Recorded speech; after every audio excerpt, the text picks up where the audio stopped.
I'm Tim Ventura, and we're joined today by Gennady Stolyarov II, an actuary, philosopher, science fiction novelist, poet, amateur mathematician, composer, and editor-in-chief of the Rational Argumentator, chairman of the U.S. Transhumanist Party, and chief executive of the Nevada Transhumanist Party, which he helped to found. Gennady is the author of Death is Wrong, an ambitious children's book on life extension. He's also contributed numerous articles to the Institute for Ethics and Emerging Technologies, the Wave Chronicle, Brighter Brains Institute, Immortal Life, Enter Stage Right, Rebirth of Reason, the Liberal Institute, and other notable publications.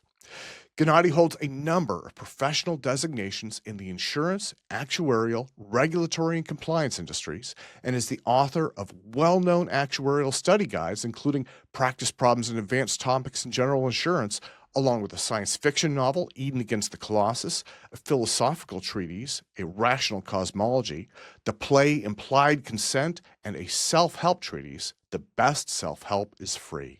Gennady, welcome back. It is a pleasure and truly an honor to have you with me today, sir. Yes, thank you very much, Tim. I greatly appreciate having another conversation with you. It's always a pleasure to converse about philosophy and about humanity's future with you. Absolutely. Absolutely. Well, and today you are probably the absolute best possible person that I could ask about the deep ramifications of this issue. So, Pope Leo XIV recently warned about what he called a transhuman scenario that promises a kind of imminent immortality as a part of his Jubilee teaching series connecting Christian hope and the resurrection to the challenges of the modern world. He pointedly asked two questions.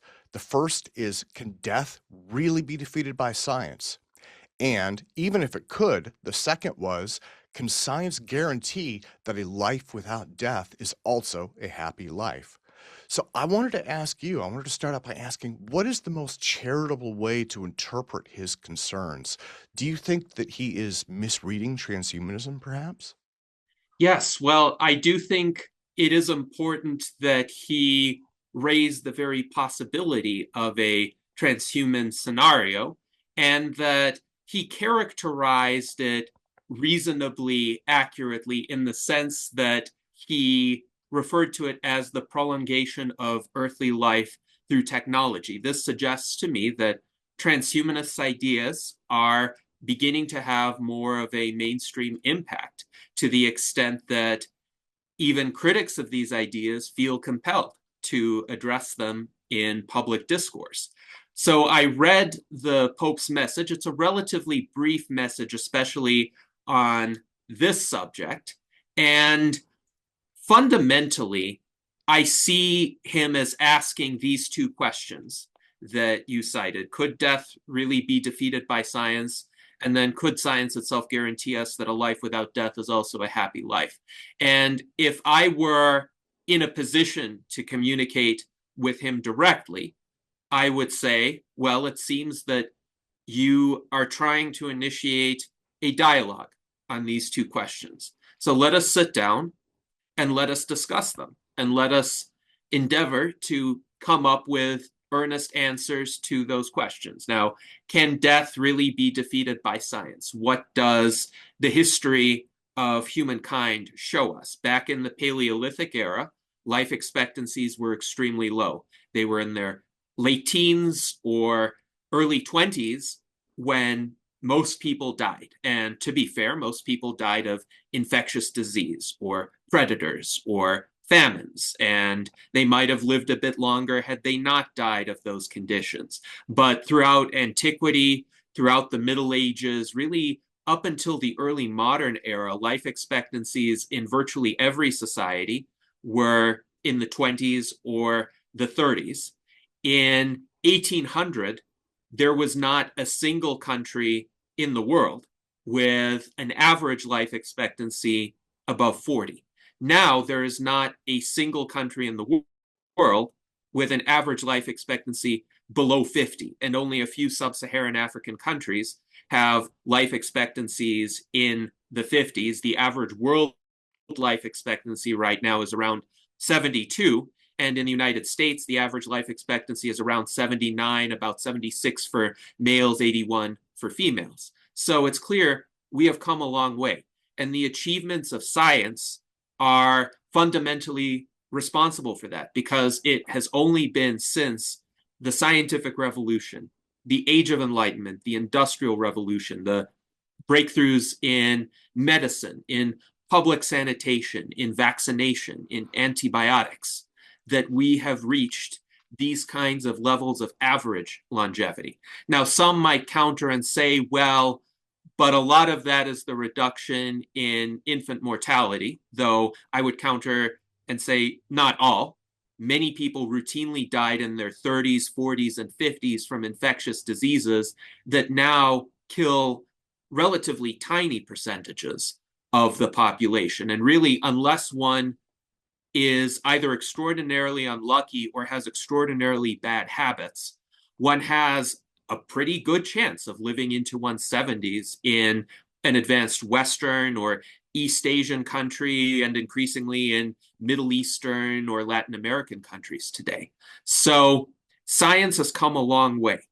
And the big question is, can we overcome the next barrier, which is death through aging, death through the degenerative conditions of late life, conditions such as cardiovascular disease, cancer, diabetes, Alzheimer's disease, which are orders of magnitude more likely when one is biologically older, when one has succumbed to aging at a cellular or molecular level. And if we can rejuvenate the body, if we can rejuvenate the cells, then those diseases become less probable. And mathematically speaking, and I mention this because Pope Leo XIV has a background as a mathematician, the average 20-year-old has an annual probability of death that is so low that if people were just to remain at that biological age indefinitely, they could live for thousands of years. Now, that doesn't mean they'll be immortal, indestructible, at least with just that change, but it does mean they will have significantly more time than they have now. And the question I would pose to the Pope, if I had that opportunity, would be, is that really qualitatively so different from the advances that science and technology and medicine have made thus far to lengthen human lifespans? Or is this just another set of diseases that we reduce the toll of and hopefully spare a lot of people from? And is that really so contrary to the teachings of the Catholic Church, particularly when it comes to trying to help the sick, trying to cure the afflicted? I don't think there's that much of a difference of kind. It may be, of course, a profound difference of degree. But the second question that he posed, could science itself guarantee us that a life without death is also a happy life?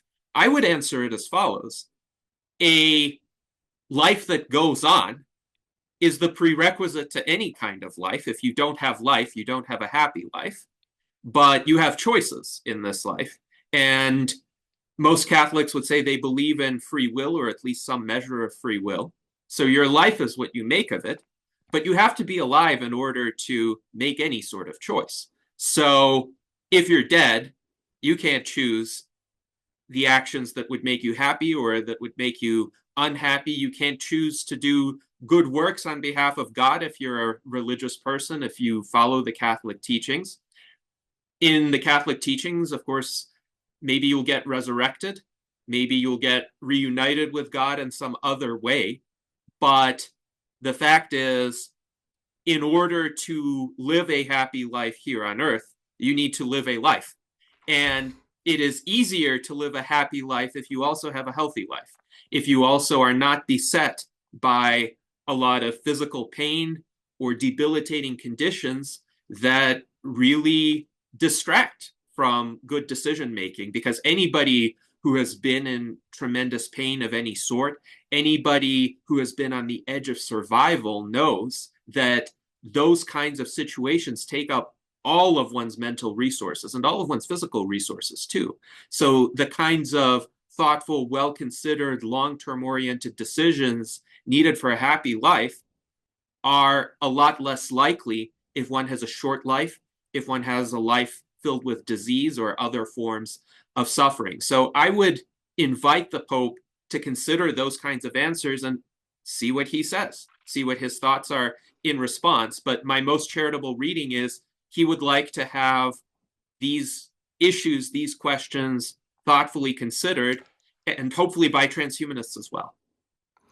Well, Gennady, you have played a mediator role in the past, and you're talking about bridge building, and you have been for the last few minutes. You've worked responding to critics, sometimes defending allies, other times conceding legitimate points. And so, if you put on that mediator hat again, what do you think Christians are really fundamentally worried about when they criticize transhumanism? Do you think that transhumanists are simply failing to communicate clearly enough to, I guess, build consensus and bridge the gap? I think that there are two fundamental sets of worries.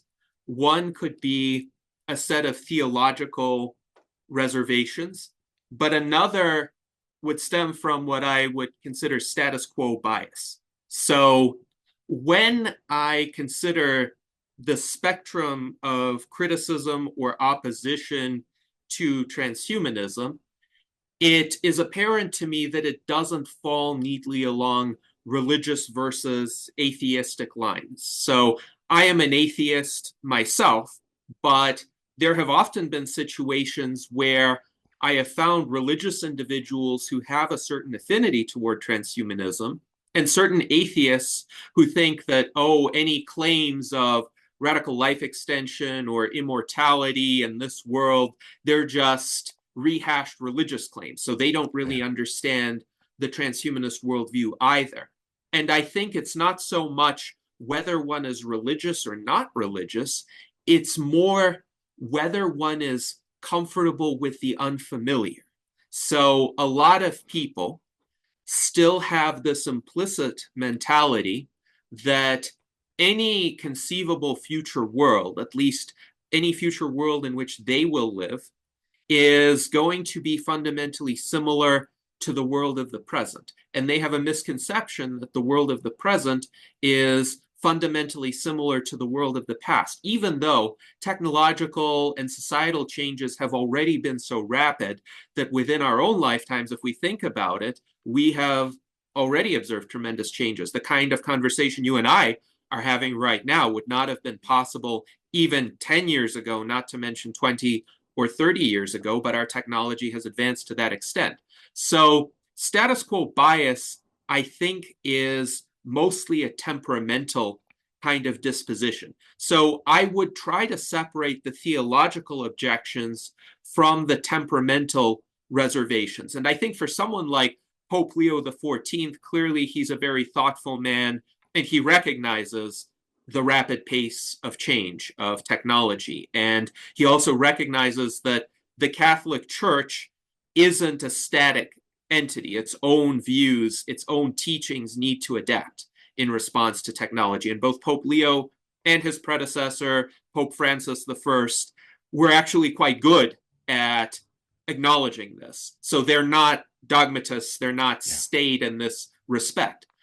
But I would say for the more religious mainstream, people who are not transhumanists and who may have some religious reservations, I think it's because they treat religion as more of a lagging indicator of current attitudes, by which I mean a person who is a fervent mainstream religious believer tends to hold views about what is possible and what is desirable that are aligned with the mainstream society of about 30 to 40 years ago. So these days, a mainstream religious believer would hold views that were typical of the 1980s and 1990s, which means that they're not opposed to all science and technology either. So they're not opposed to open heart surgery by and large. They're not opposed to various pharmaceutical ways of treating diseases. They're not opposed to the many achievements that have resulted in the eradication or the minimization of a lot of infectious diseases, but they would have tremendous reservations about, say, genetic engineering or even stem cell research, gene therapies, the next wave of advances to radically extend the human lifespan. But that lagging indicator, it also moves forward. So in 20 years from now, the religious believers are going to have attitudes typical of the mainstream of the 2000s and 2010s. And maybe they'll be more friendly to what we call transhumanism today. And I would invite these people, I would challenge them to break out of their status quo bias. I wouldn't try to deconvert them. I wouldn't try to tell them, well, no, I don't want you to believe in an afterlife. I don't believe in an afterlife, but if you believe in one, or if you believe that you can be reunited with Jesus through resurrection, you can hold on to that belief. But consider how it might actually manifest in a world of technological advancement, because how you interpret a particular religious framework will also differ based on the state of technological development of the society in which you live. A lot of people don't recognize this or fully process it, but Christianity actually does not teach that one will just have some spiritual afterlife in heaven. Christian doctrine teaches that there will be a bodily resurrection in this world. How could that bodily resurrection be achieved? And who is to say that it wouldn't be achieved through technology? Who is to say that that is not actually the mechanism, the means for the fulfillment of God's will, if that's going to be the outcome? That's what the Russian cosmists taught in the late 19th and early 20th centuries. And the Russian cosmists, by and large, were Orthodox, though some of them were atheists as well. But they had an interpretation, the Orthodox ones, of Christianity that said that they are fulfilling the common task of humanity that has been ordained by God, which includes resurrecting every single human being who has ever lived. So could that not be a religious theology of the future that some Christians might come to accept? I would be open to that. I would urge religious believers to be open to that interpretation as well. Amazing, amazing. There's so much that you've covered. So one of the things I want to remind the audience about is you have written a book. It was a children's book called Death is Wrong. And one of the reasons that I'm so incredibly honored to have you with me today is this is something, this is just my belief, but people are touched by death in different ways in their life, right? They lose loved ones, and most of us go through a grieving and processing period, and then if we look at it squarely, that's only for a short period of time, and then we try and go back into our own place of kind of denial, right? And I think that that is something that's probably a natural coping and defense mechanism, but I think it also clouds our perspectives. And you are a person who has looked this squarely in the eye, so to speak, you know? And so I want to get into death as meaning versus death as enemy. You've said that religious and secular coping mechanisms around death were understandable historically, but those can become impediments now that technology is catching up. How do we respect the spiritual meaning that Christians attach to mortality while still making the case that preventing involuntary death is a moral good? Yes, thank you for that question. And for those who have not yet been aware of it, Death is Wrong is an illustrated children's book. It is now a bit over 12 years old, but it tells my own story in how I first learned about mortality as a child. And really, what makes me different from the vast majority of people is that I've never accepted those coping mechanisms. And for me, it is important to look this problem squarely in the eye and say, how are we going to fight it? How are we going to change this status quo so that we don't have to lose our friends, our loved ones, we don't have to lose our own lives ultimately? And I fully understand that a lot of people historically have wanted to come to terms with mortality, because what other choice did they really have? In prior eras, when the technology simply wasn't advanced enough. And one could consider, well, what would have happened if the course of certain societies or cultures had been more rational or more peaceful? Like, what if the Roman Empire had not collapsed? Or what if we didn't have World War I, for instance? How much further along would we have been in terms of technological advancement? Maybe radical life extension would have been accessed by earlier generations, but suffice it to say, we are where we are right now technologically because of historical path dependency. And the crucial change in attitudes that is needed because I do think we're on the cusp of actually being able to become the first generations that don't have to die. And it really does depend on us, and it really does depend on what we do and how we approach the world and what problems do we think are solvable. And I would actually point to some of the great accomplishments of people throughout history who have been religiously minded. I will point to the great Catholic cathedrals that were built in the Middle Ages. These cathedrals were constructed by people, again, who had life expectancies in their 30s, maybe in their 40s. Of course, some of them, some of the builders, some of the bishops who oversaw the construction did live a bit longer, into their 50s or 60s, into their 70s if they were really lucky. But the fact is, those cathedrals often took centuries to build. Yeah. And the people who initiated those cathedrals did not believe that they would live to see their completion.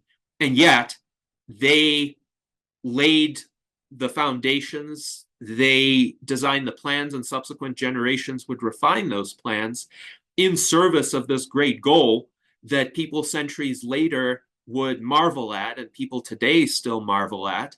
And these were great achievements of engineering built with much more limited technology than we have now. Why did people choose to construct those cathedrals? Because they believed in the vision behind them, because they were motivated very powerfully by that vision. And the same can be said of the great composers of the Baroque era, whether they were Catholic or Protestant. I still listen to their music and I appreciate greatly their craft and the honest and sincere devotion that they put into that because they believed in that vision. So that was a religious vision that motivated those achievements. But the type of achievement also depends on the kind of vision that one holds. So because we are within striking distance in terms of technological possibilities of actually achieving this transhuman scenario, the earthly prolongation of life, what sort of vision does it take?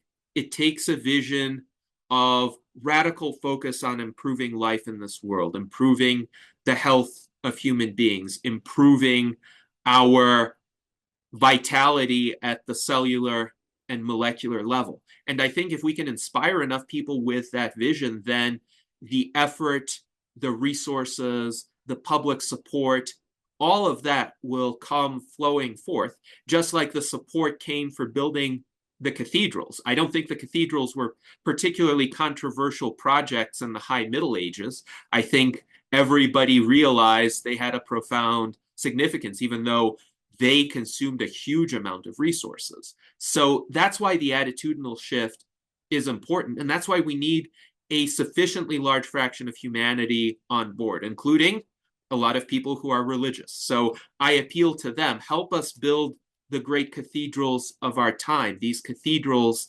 are in the fields of medicine, in the fields of biotechnology, artificial intelligence, automation, nanotechnology, the convergence of these that we discussed before that will enable radical longevity. Well, I want to touch on health span versus lifespan. This is something that you've kind of alluded to several different times, and these are somewhat different things, right? As you've said, lifespans used to be very short and they have gotten longer. health span has not apparently increased at the same rate, right? We have a lot of geriatric medical conditions that are lowering the quality of life, even in countries like the United States, right? But globally, health span has been lagging. And I think this kind of goes to the second point that the Pope said about, can we guarantee a happy life? Part of that is living a healthy life. And that is an area where transhumanism can play a role as well, right? Because this medicine that is being developed, not only will it help people live, hopefully indefinitely, but it will also help them to live healthier indefinitely. Yes. And in response to this, I would like to echo the words of my good friend, Dr. Bill Andrews of Sierra Sciences. And those words are that one cannot have greater lifespan than is currently typical today without having greater health span. But also, one cannot have greater health span without having greater lifespan. Because if you think about it, people who are in a frail condition, in a diseased condition, are also constantly at risk of losing their lives. And the medical system has to resort to a lot of extraordinary and often quite expensive measures to keep them alive. It's very rare that somebody just goes along in a frail, debilitated state for 30, 40 years at a time. Usually, the onset of that kind of condition is a prelude to the end of life. No matter what heroic efforts today are utilized through geriatric medicine to slightly prolong the lives of those patients. Now, on the other hand, a person who is truly healthy does not just drop dead all of a sudden simply because they reach a certain chronological anniversary. So it's not going to be the case. If health span is really extended, there's no reason to think that, oh, people will live in good health until they're 90 and then drop dead at 90. Why would they drop dead at 90? What physiological causes would bring that about? And of course, if they're truly healthy, they're not going to drop dead at any age. So to meaningfully prolong lifespans beyond what is possible today, beyond especially the outer limits today, the records such as that set by Jean Calment, who died at 122 in 1997, but also the fourth longest living human in history, who was actually a Catholic nun, Sister André Lucille Randon, who died not that long ago in 2024 at the age of 119.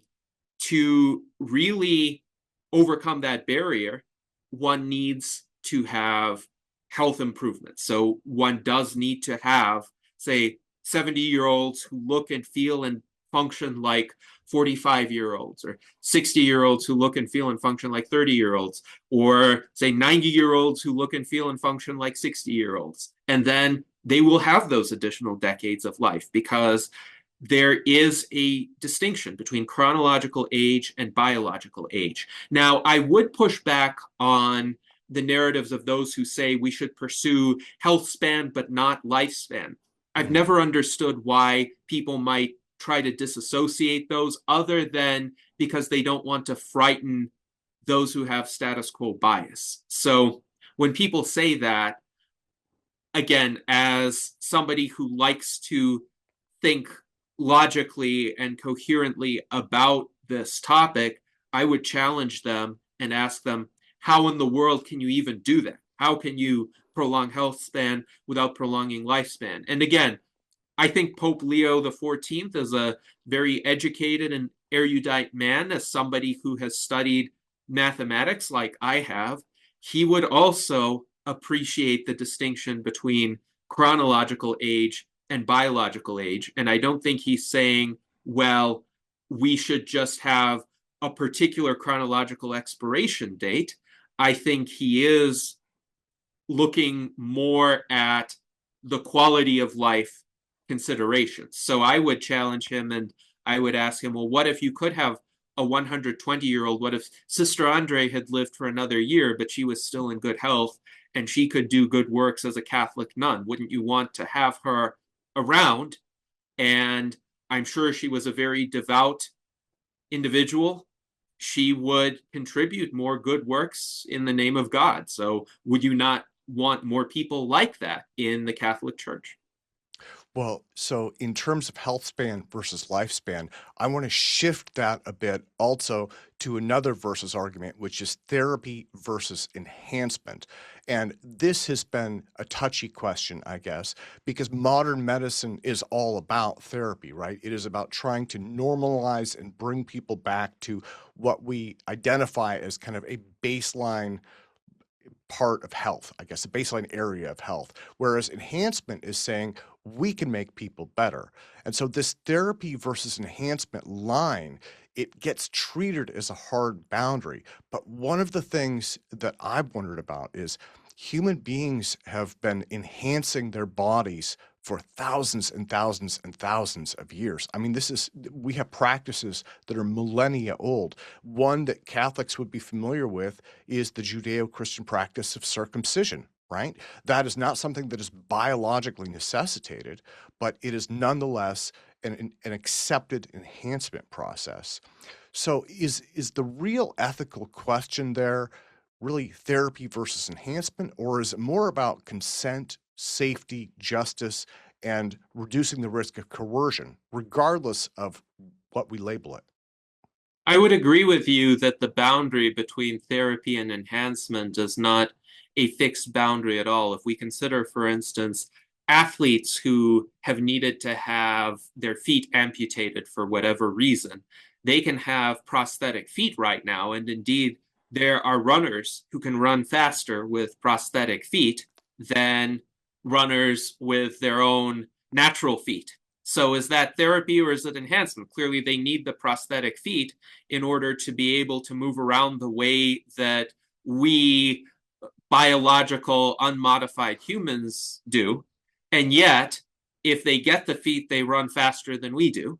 So is somebody going to say, by some arbitrary criterion, you can only get prosthetics that are so good that will make you only run as fast as the average human, whatever pace that is, but not faster? And then if they're an athlete, what is the acceptable average pace, maximum average pace that the prosthetic feet would be configured for? And I think one can see the absurdity of drawing that bright line and saying, well, only up to this point, it's acceptable because it's therapy, but past this point, it's not. The fact is, just by living in a more comfortable society with more advanced infrastructure of civilization, we achieve certain outcomes, certain capabilities that would definitely have been enhancement from the standpoint of the ancients. The fact that we're able to shield ourselves from the harmful effects of the sun and ultraviolet radiation means we look a lot younger for any given age than our ancestors would have. And the same can be said about aspects of nutrition. The fact is, we eat a much more varied diet, no matter where we live, no matter what society in the world we live in right now, than our ancestors did, who mostly had access to bread, a few types of berries, maybe meat on occasion if they were lucky or if they were in the upper social classes. So the kinds of diets we have right now enhance our lives, our quality of lives, the way our brain works. The fact that we have caffeine actually could have been a major trigger for the Age of Enlightenment, because prior to the Age of Enlightenment in Europe, the main drinks of choice were all alcoholic, at least slightly alcoholic. And when coffee shops opened up in the late 17th and 18th centuries, all of a sudden people were drinking coffee and tea, and these had stimulants in them. And the stimulants led them to think more and question established ways of doing things. And as a result, a lot more reformist types of thinking emerged, and that profoundly affected society. So somebody who drinks caffeine instead of alcohol, is that an enhancement? Does that modify the thinking process to create outcomes that are dramatically different than what would have been possible otherwise? I would say that's an enhancement. So we routinely accept in our society modifications and approaches that would have been considered enhancements in earlier ages. And I would say when it comes to health, when it comes to longevity or youthfulness, so let's say there's a medical set of procedures, because it's not going to be one procedure, but they would lead a person who is 120 years old chronologically to look and feel like a 30-year-old today. But they don't give that person superhuman strength or speed or any kinds of other abilities that say might be associated with superheroes in the mythology of the 20th century. Would that be enhancement or would that be therapy? Somebody could argue that it's actually therapy because that person would not be distinguishable, hypothetically, from a 30-year-old today.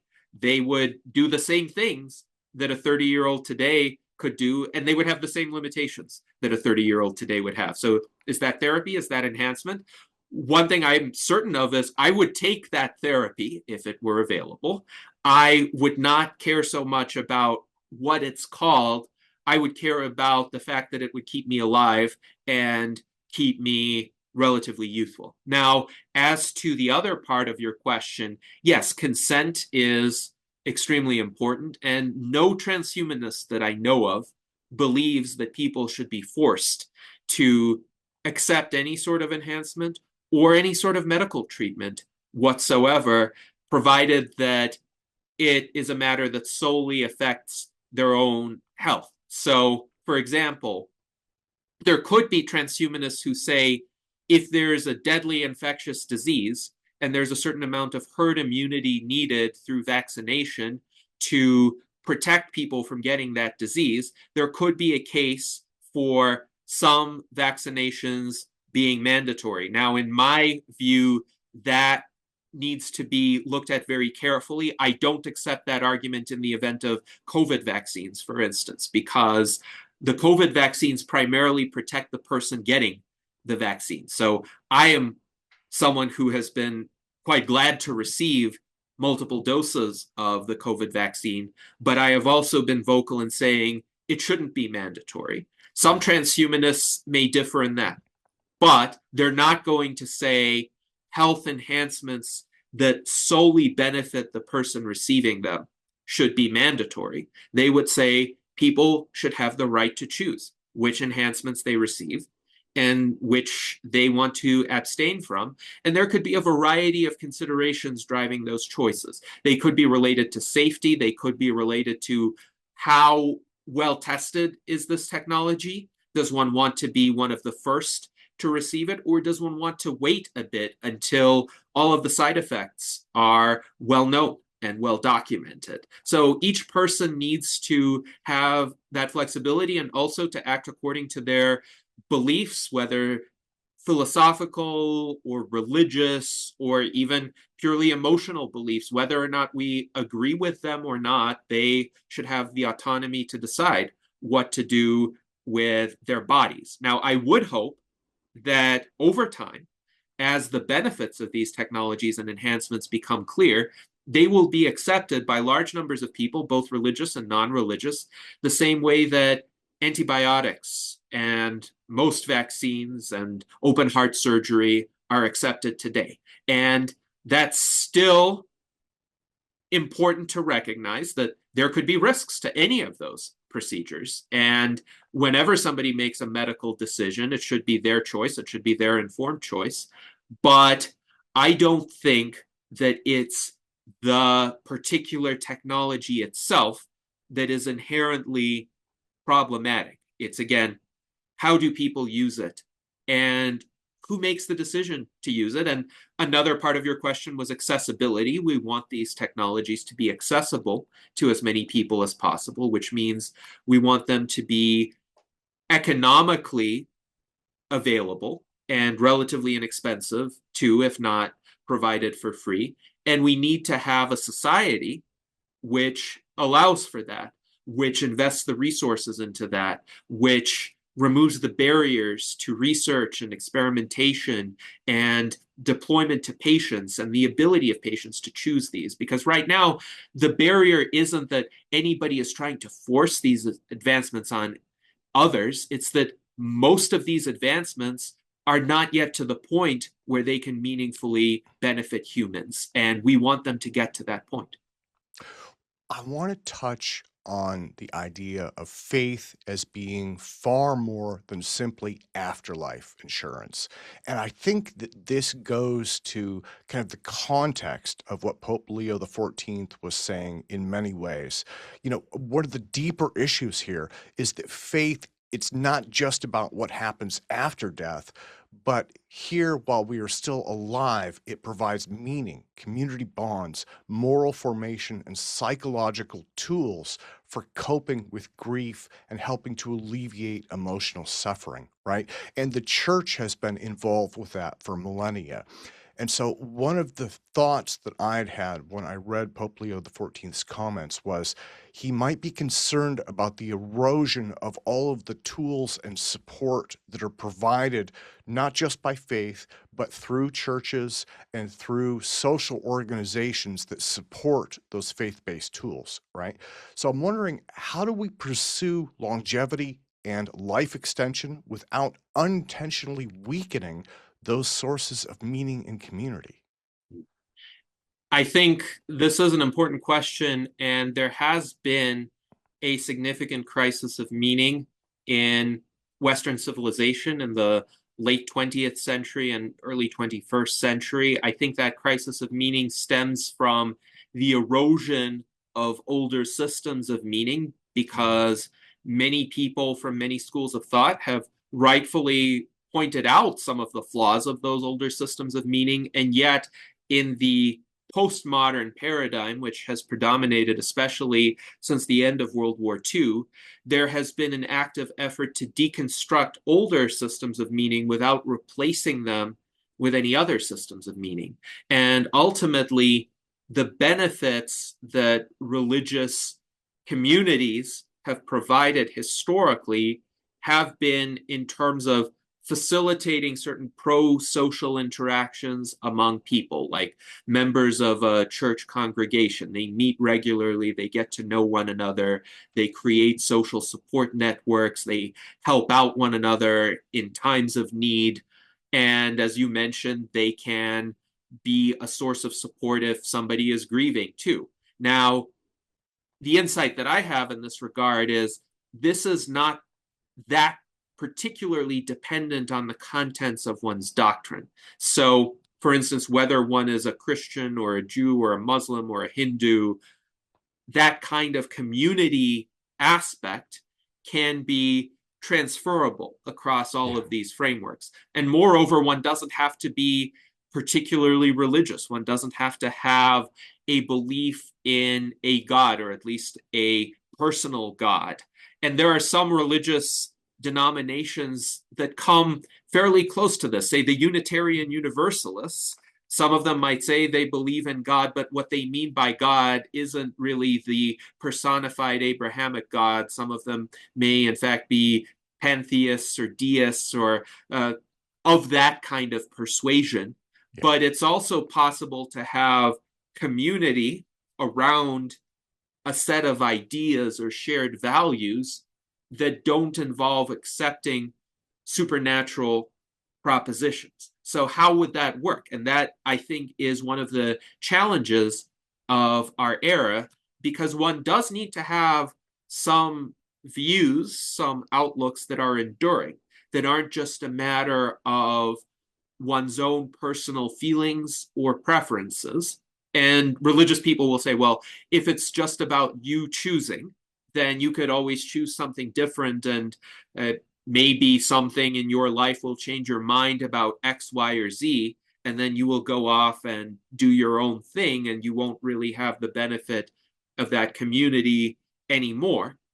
And sometimes that's an advantage. If there are aspects of that community that one would rather transcend or one can improve upon, then it's good to have that kind of experimentation. But if one also wants that enduring support network, I think one needs to have, let's say, certain meta values Mm. that are more consistent.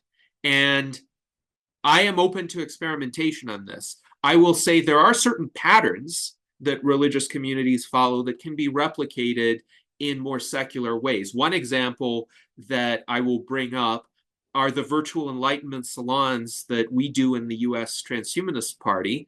Every Sunday at 1 p.m. Pacific time, we do a live stream of about an hour and 54 minutes. And we have accumulated over the years a dedicated community of people who join us in the YouTube chats and post comments and interact with us. And it has become a routine for them. Now, what parallels are there in religious institutions to that? Of course, there are people who go to church every Sunday, but it doesn't have to be every Sunday. And they will listen to some sort of sermon or presentation, but really it's an opportunity for people to get together and do something in common, hear some ideas in common that reinforce their shared values. So I would encourage looking at those structures that work and that facilitate continuity and cohesion and a sense of connection to people, and seeing how they can be generalized, how they can be reflected among those who are more secularly minded, and not erase the desire for autonomy or experimentation or intellectual disagreement. Because the way this can really work well is if people are allowed to form their own minds about particular ideas, if they're not required to adhere to a rigid doctrine, but they still have that community support. So a lot of people, of course, are frustrated with traditional religious organizations and communities because there's a certain expectation of ideological conformity or metaphysical agreement. What if you don't need to have that? What if you can have the beneficial social dimensions of that while still allowing for free thought? Well, you mentioned the secular community. Secular critics of transhumanism have concerns that longevity and enhancement could deepen inequality in a world that already is full of haves and have-nots. Um, I would argue that medicine already feels like a two-tier system in nature. So I'm wondering if radical longevity could potentially threaten to create a new caste system, as the secular critics have suggested, or is it simply exposing older inequities that have been growing for decades? I think the inequities have always been there. They have been there since the start of human history. And Paleolithic societies, there were tribal leaders, and then there were people who were expected to do their bidding. In agricultural societies, early agricultural societies, there were people who toiled in the fields and had relatively short and miserable lifespans. And then there were the kings and the priests who collected a lot of the benefits of that toil. So we have never had a society that was completely equal in this regard. But I think the main question shouldn't be, does everyone receive the same benefits? The main question should be, does everyone receive a certain absolute level of amenities, access to high standards of living, to good medical care, to the ability to extend their lives in good health? And then any differences beyond that point, they could still exist, but they're not going to be seen as great sources of injustice, because also in a just society, any person should have the ability, at least theoretically, to reach a state of greater access to resources through their own efforts, through something that they do that enables upward mobility. The reason why there are a lot of secular critics of what they call inequality today is because a lot of people are still lacking access to basic necessities of life or basic conveniences. The fact is, even in Western countries right now, a lot of housing is unaffordable. It's unaffordable even to middle class people. If housing affordability had improved to, say, the levels of the 1980s, there wouldn't be as much concern about inequality in the Western world, even if we did have billionaires or trillionaires. And let's say, hypothetically, if everyone were able to afford a mansion, let's say we reach that kind of level of technological advancement, we have sophisticated 3D printing techniques, so anybody can have a custom 3D printed mansion cheaply for, say, $100,000. You can buy a 3D printed mansion. It's not free, but it's attainable for most people. I would say a lot of people wouldn't care that some multimillionaires or billionaires would have bigger 3D printed mansions than they do.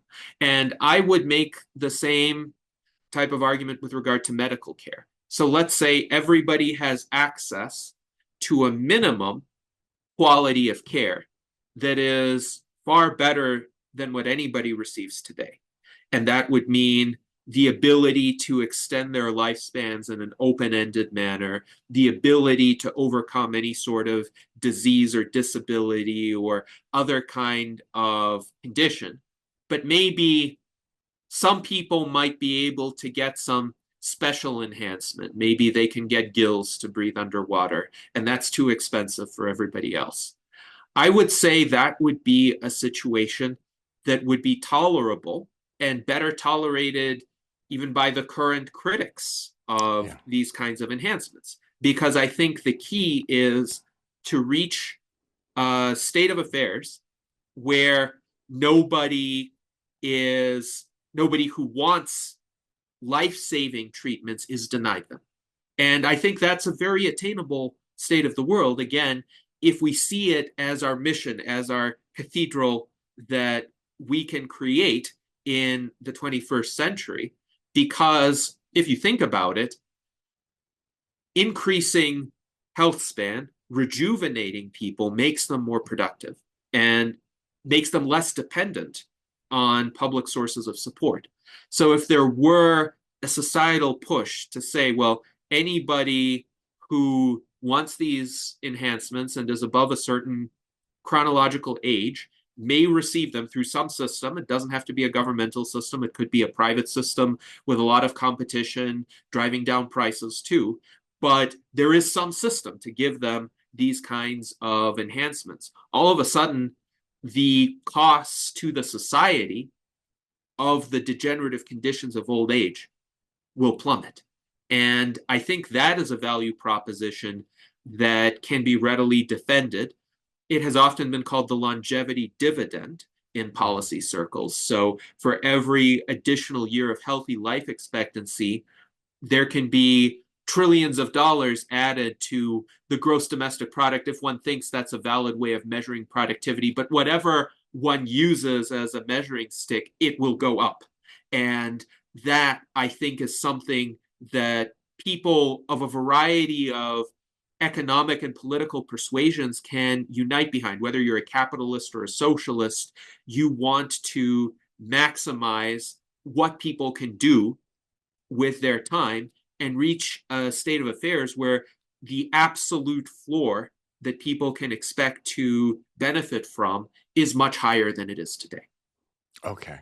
So I want to touch on why now. Because again, these comments, this critique that Pope Leo XIV had of transhumanism came out just before the Christmas holiday. And one of the things that really hit me was, what is it about right now, this moment in time, that is putting transhumanism in global headlines? I mean, when the Pope himself is speaking about the philosophy, to me, that suggests that maybe it is starting to have a breakthrough moment, right? And that maybe existing enhances in longevity and life extension are really recasting transhumanism in terms of its importance and its relevance today. Do you think that might be the case? Yes, I think we are in a pivotal time period in history, a kind of make or break era for humanity. And this is where the ideas of transhumanism are coming to the forefront because, again, the Pope is a very intelligent man. And I think he sees the possibilities. He sees this as a scenario, whether or not he agrees with it, and he knows that now is the time to engage with it because the technologies are advancing, and while radical life extension has not yet become a possibility for people today, it is on the horizon for people who are alive today. And of course, futurists such as Ray Kurzweil, but also scientists like Aubrey de Grey and Bill Andrews have been discussing this possibility for decades.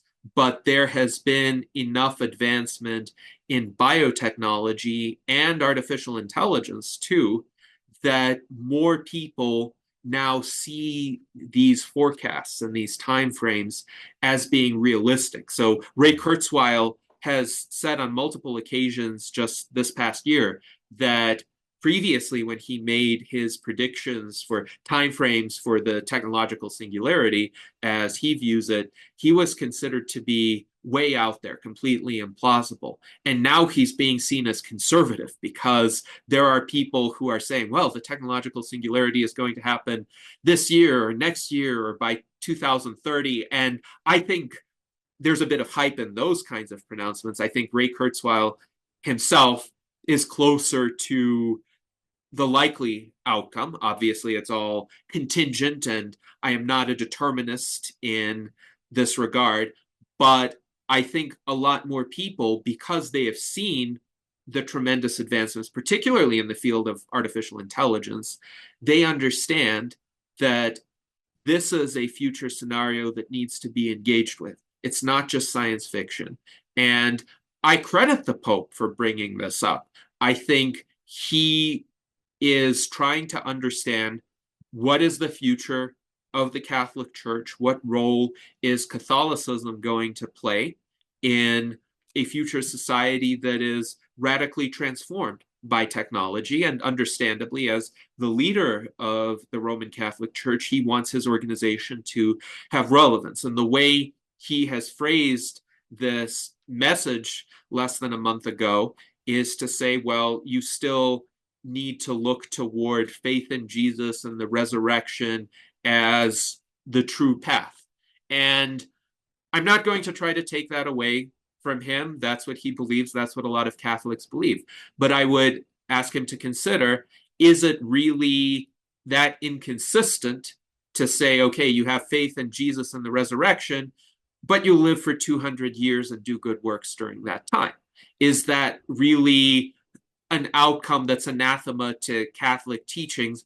I would not think so, especially since the book of Genesis, whether one reads it literally or as a metaphor, has some revered figures that have lived for hundreds of years, according to the Bible, up to 969 years for Methuselah. So were they somehow sinning against God? I don't think so. They're highly respected figures in the Bible's version of history. So what if there's another Methuselah or a person of comparable longevity? Could that person live as a pious Catholic?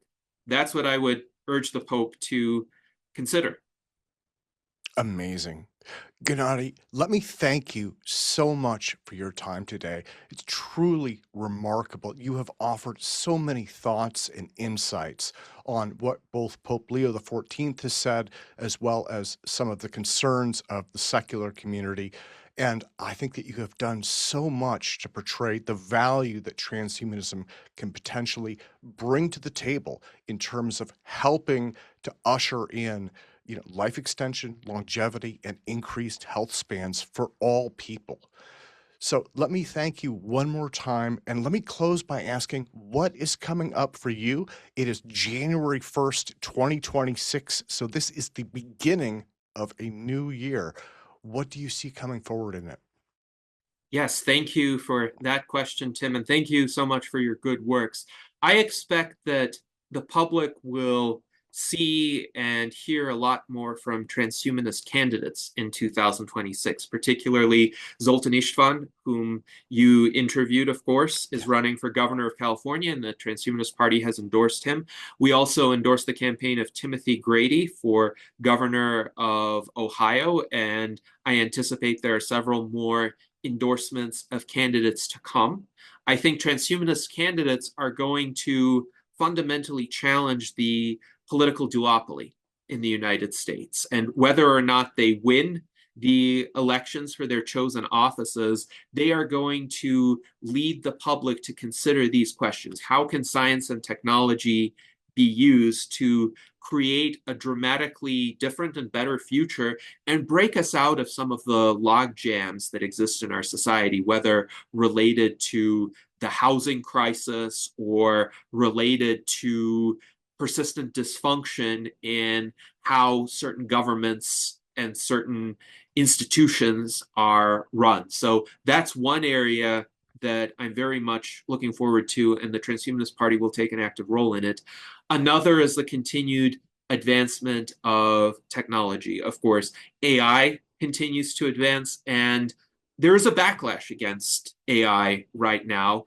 I would say some of that backlash is unfortunate because people are trying metaphorically to throw out the baby with the bathwater. But what we really need is a period of very thoughtful consideration about how can these emerging AI systems be best applied to human flourishing, both at the level of individuals and how institutions incorporate them. Because I think for transhumanists, who are also, by the way, humanists, the key question to ask is not, are humans better than AI, or can AI replace humans, but how can humans and AI coexist in a symbiotic relationship where they can each leverage their unique strengths and their unique advantages. So I have been talking more over the past year about what are these unique, enduring human advantages that would mean that we're not just rendered obsolete by AI, but rather we continue to evolve and improve alongside AI. And this is also the focus of our 2024 presidential campaign. Our candidate at that time, Tom Ross, was attempting to reorient people's frames of mind away from seeing AI as a threat towards seeing AI as an opportunity to bring out what is best about our own humanity. And I would also say advancements in medical care, in cures for diseases, in meaningful rejuvenation are on the horizon. And it is so important for people to try to keep themselves alive, to try to keep themselves in good health to the greatest extent possible. Of course, we don't have complete control over that today, but we have some control. We can choose healthier lifestyles. We can choose to abstain from bad habits or destructive decisions. And I think this is where someone like Brian Johnson, with his don't die advocacy, would come in. And he would say, well, there are these marvelous advances on the horizon. Please try to keep yourself alive in the meantime. And that's my message as well to any of your listeners, particularly the younger ones, particularly the ones who are struggling with a sense of meaning or reacting to a very turbulent world. Do everything you can to keep yourselves alive and in good health, because once we get past this turbulent period in this make or break era of human history, there will be a marvelous era, the likes of which humankind has never seen before. And you want to be around for that. And you want to be in good health with vitality to fully experience and enjoy it and take advantage of all the opportunities it has to offer. Gennady, those are absolutely beautiful sentiments. So I'm going to put links in the YouTube show notes to the U.S. Transhumanist Party, as well as your book, Death is Wrong, on Amazon, and a lot of the relevant materials, including some of the recent stories about Pope Leo XIV. And again, I just want to close by thanking you so much for your time today, sir.